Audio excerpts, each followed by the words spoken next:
boy, look at this upgrade here. The wife surprised me with this one because I didn't realize I was going to get the green light. Boy, LG 65 C10. Yep, the X stands for 10. And man, oh man, can you see that? GC, yeah, Google Assistant, yes sir. Hey, what's going on, guys? This is your boy C Will, back to you with another video. Super excited, why? Because we have the LG CX or C10 65, this is 65-inch OLED TV. And yes, super excited. It's my first OLED TV, and man, I cannot wait to let you know what I think about it. But I'm actually going to answer your number one question. Should you buy the 2020 LG CX over the LG C1 in 2021? Let's talk about it. All right, guys. So the first thing I want to talk about is the remote. You thought it was going to be the TV and stuff like that first, all right? No, it's the remote. This right here is the Magic Remote. And as you can see, it has a bunch of buttons and everything on it. Some of the things I like about this remote is if I wave this around, it has a cursor. So you see that? Yes. So it's almost kind of like the Wii remote, if you could remember that. But one of the things, you know, it has Netflix on here, shortcut, Prime Video, yeah, movies, play, pause. You know, you can actually customize these buttons here. You have the scroll wheel. You have your directional pad. You have a microphone, of course. This comes with Google Assistant and Amazon A-word. I'm not going to say it, you know, so I don't trigger anything. But you have the microphone, home button, all that good stuff. This is a actual great remote. It's always something that you want to keep by your side just because of all the features that it uses, along with the mouse pointer thing. So if you wave this around and you keep that, you know, keep that going, it's so crazy. But I actually like this remote. But the second thing is the actual design of the television, the actual panel itself. And so let's take a look. So if you take a look at this panel, it is insane, the design that they have on this. It is so thin. I can tell you, when I was actually putting this up, I was super scared because I thought I was going to break something. That's how thin it is. But this is the design of the LG CX, the OLED series panels. I think this goes all the way back to the B9, I believe, but definitely the B9, the CX, and the new C1 that came out in 2021. This is the design, and it is absolutely amazing. Yeah, so the TV plus the stand weights all together 71 pounds. The TV without the stand is 52 pounds. So yeah, that stand is pretty, you know, it's pretty heavy. But as you can see, there are holes in the back, those actual speaker grills, and it actually fires down into the TV. So it produces really, really good sound, and we'll test that out as well. Okay, and since we're back here, the TV actually comes with 3 HDMI 2.1 ports on the side here, and then we have another HDMI 2.1 port, so that's a total of 4. We also have an optical port, an Ethernet port, and 2 USB ports that's actually on the back, plus the you know, antenna for cable and stuff like that if you still use that. The actual HDMI 2 port here is the actual eARC port, which is actually used for you know, sound bars and stuff like that. It's audio return channel. You know, we'll get into that in another video. And you know, if you want to check out my actual soundbar video of the Samsung Q60T, I definitely make sure I put that somewhere where I actually did a unboxing and setup of that. Review is coming on that pretty soon, but yeah, just want to show you the extra inputs here, and we're definitely going to talk more about that because that's going to be super important when it comes to taking full advantage of the TV. Okay, so next thing that we have up is picture quality, and I'm just going to go ahead and just say it. This is the best picture quality I've seen on any TV, period. And when I say period, you know, I'm a guy that has all type of technology, computer monitors, 4K monitors, you know, all this different type of stuff, but this is the best TV I've seen, period. So what you're looking at right here is the home dashboard. It's powered by ThinQ AI, which is artificial intelligence from LG. And this is pretty dope. You can actually connect your mobile device to it. You can use Apple AirPlay, SoundShare, You can look at your HDMI ports, and this is just looking at everything all in one place. Tells you everything. You can do USB storage, media server. You can also connect some home devices to this as well. But picture quality is absolutely amazing. So if you just take a look at some HDR 4K content that you're seeing right here, this TV looks absolutely amazing. It does such a good job with the whole thing about OLEDs is the actual deep blacks. And I mean, it's like pitch black. What I'm using to record right now is really not doing it justice. I hope you're watching this in 4K. Obviously, you need 4K content to watch. Definitely recommend Netflix. Definitely recommend Disney Plus. And as you can see here, when you hit the home button, this pops up down here at the bottom. It's pretty much kind of like your quick start bar. You could be able to download apps from the LG store and all that good stuff, and we'll go through that a little bit later. When it comes to the smart TV features and stuff on here. But if you Prime Video, definitely another good place to catch HDR content. If you haven't watched Tom Clancy's Without Remorse, this is in HDR and also Ultra HD. I would definitely tell you to make sure that you check that out because that movie is amazing.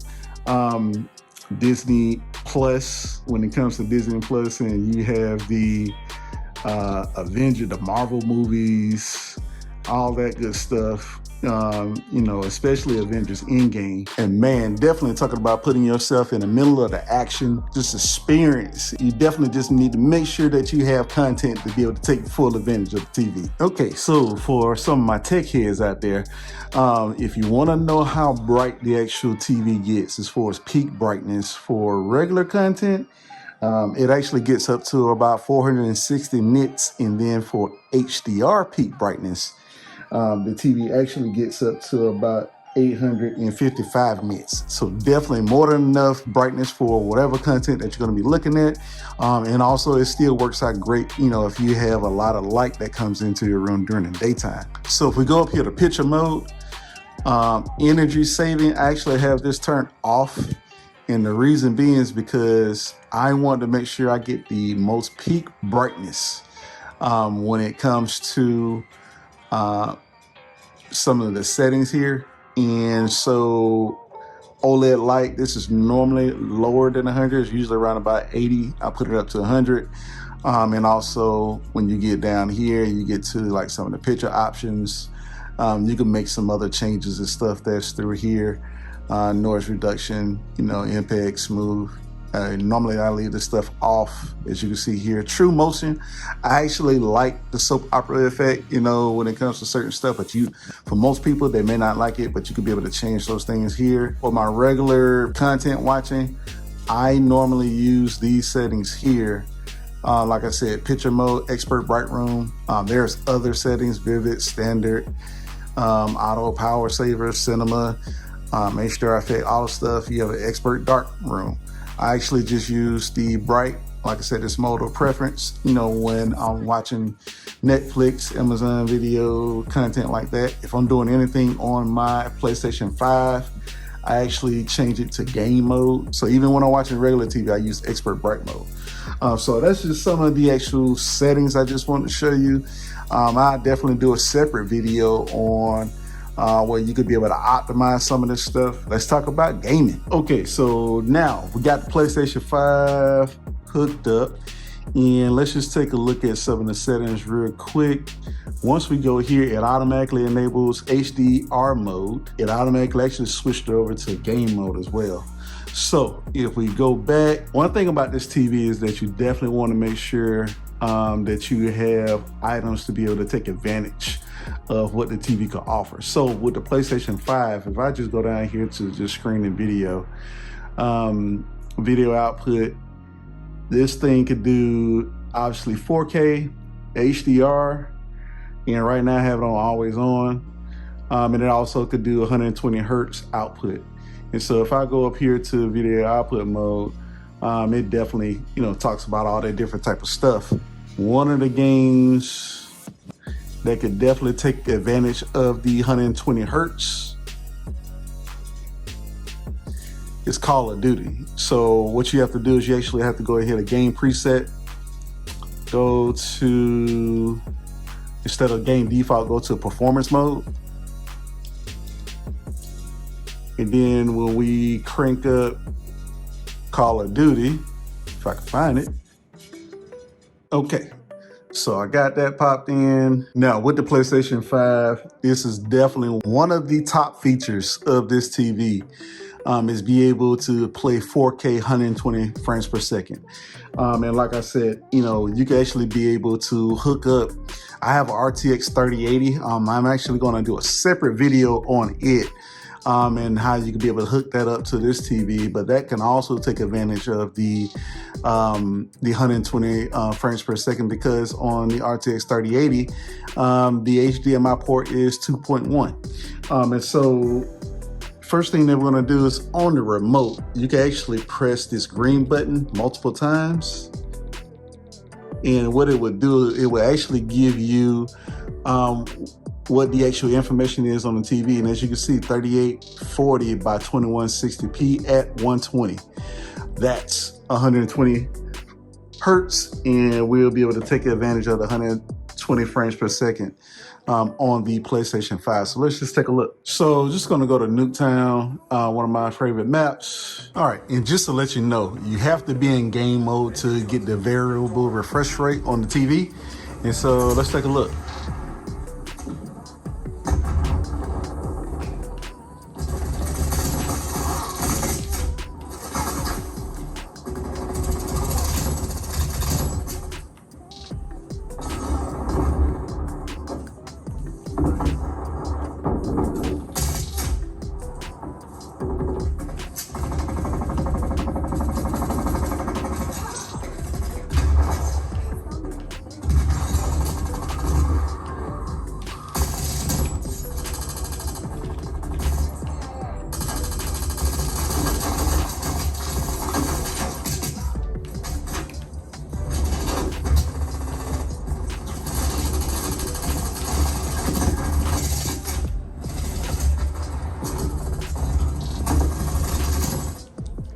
All right, and so yeah, just definitely just want to show you just a little quick snippet of what the gameplay stuff looks like on this TV, and it's absolutely amazing. Any first-person shooter, any type of, you know, Last of Us Part 2, they actually just up that to 60 frames per second.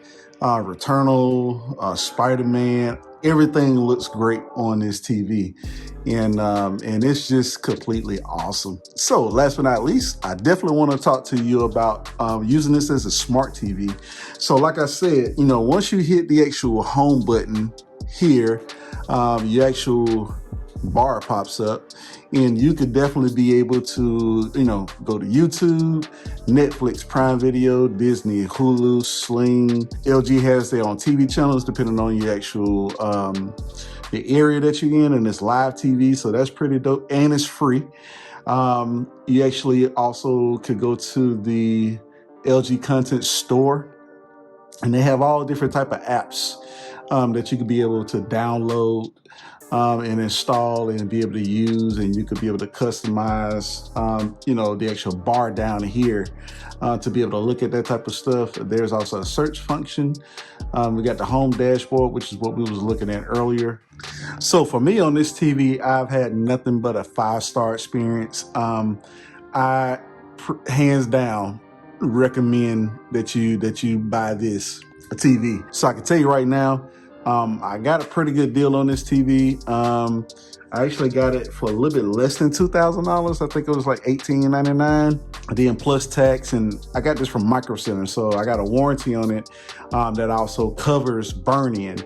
Now, here's the thing, you know, with OLEDs, there's always a fear about burn-in, but I can tell you there's been so many different tests on the new OLEDs and stuff like that. As long as you're switching up the content that you're watching, that you're not leaving it on a static screen all the time, you won't have an issue. But I did get the warranty, so just in case, got a 2-year Micro Center warranty. So yeah, they'll be able to cover that, you know, if that ever popped up, just in case if I had gotten like a bad panel or something like that. But I can tell you, you can get this TV. The cheapest that I've seen it was on Amazon for the 65-inch version. This comes in 48-inch, 55-inch, 65-inch, and 77-inch. And so depending on what you're looking for, I think the prices start off at $13.99 or maybe $1,500 or something like that. Then it goes up to a little bit over $3,000 for the 77-inch. But $18.99 is not cheap. But for what you get, you know, from being able to use this from a TV to a 4K monitor for your computer, and then also for 4K high refresh rate gaming for PS5, Xbox Series X, or RTX 30 series or better. So as you can see, it automatically does this, goes into like a screensaver mode, so it helps with you know, not having any issues with the burn-in. The reason why I would say to get the CX over the C1, the C1 is a little bit better, but I don't think that it's $700 better, because the C1 is $2,500 right now, and the CX, the C10, which is what we're going over today, is $18.99. So that's a $600 difference. And with the other $600, you can actually go buy you know, if you don't have one already, you could try to get your PlayStation 5 or the Xbox Series X or RTX 3000 series card, you know, with that extra money, so you can actually be able to enjoy some of the full features of this TV. If you don't have those particular items, and you can still enjoy this TV with, you know, streaming content and stuff like that. But to take full advantage of this TV, you definitely need to make sure that, you know, you get some hardware that can actually keep up with it. But even if you don't, this TV is future-proof. I'm talking about for years to come. So yes, I definitely recommend this TV. You know, you can hit the links down in the description below for Amazon and stuff like that. It helps out the channel. You know, it helps support the channel and stuff like that, so we continue making more of these videos. If this video gave you any type of value, definitely make sure that you smash that like button, hit subscribe, hit the bell so you receive all my notifications. And man, I see you in the next video, because we definitely got some more great content that's going to be coming up next. Peace.